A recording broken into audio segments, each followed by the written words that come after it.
Film dimulai dengan menampilkan seorang perempuan bernama Ningsih. Dia sedang menempuh kuliah semester akhir.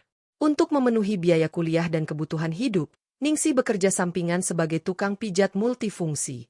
Saat itu dia sedang bertemu dengan pelanggan setianya, kemudian mereka langsung baku hantam.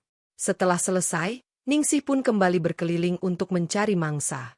Kemudian Ningsih bertemu dengan 3 orang pria.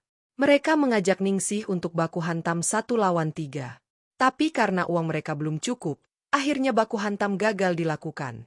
Tak berselang lama, Ningsih bertemu dengan seorang wanita cantik bernama Anita. Anita kemudian mengajak Ningsih ke rumahnya, karena dia sedang butuh tenaga pijat untuk badannya yang sedak capek. Anita ini merupakan seorang wanita pencari bakat model majalah dewasa.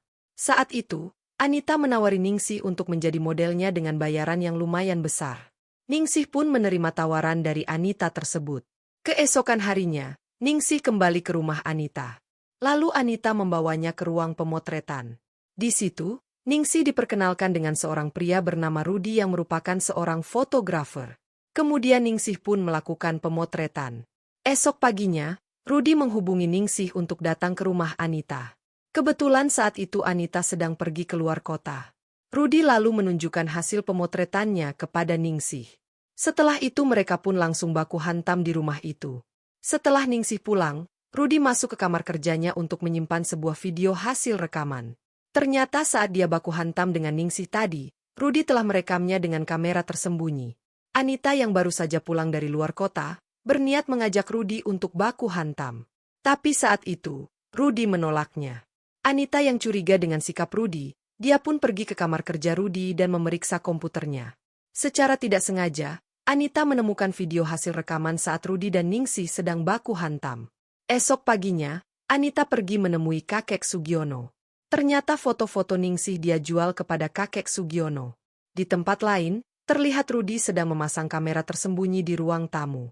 Ternyata hari itu Rudy sedang berulang tahun. Mereka bertiga merayakannya dengan minum-minum bersama. Setelah asyik berpesta, mereka pun langsung baku hantam 1 lawan 2. Singkat cerita, pada suatu malam ada beberapa polisi yang mendatangi Ningsih untuk dilakukan penangkapan.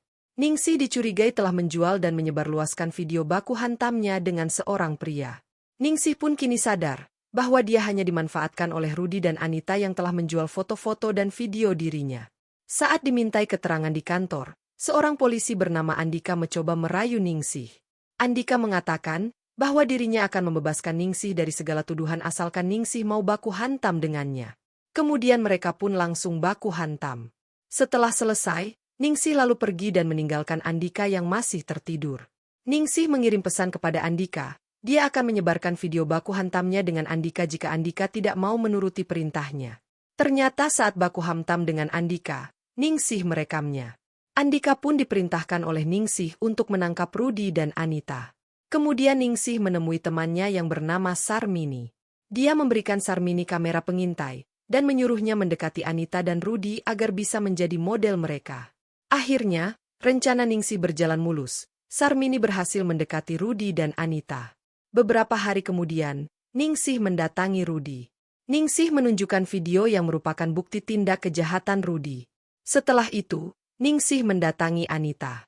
Dia menunjukkan bukti yang sama kepada Anita.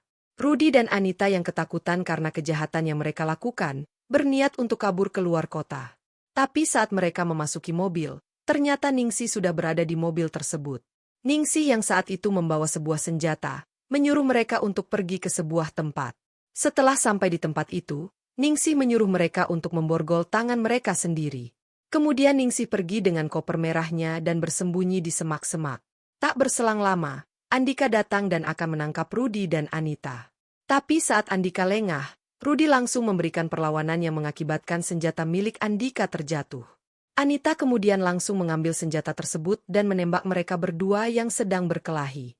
Setelah itu, Anita meletakkan senjata tersebut di tangan Andika, agar seolah-olah pelakunya adalah Andika. Tapi saat itu, ternyata Andika masih hidup dengan sisa-sisa nafasnya.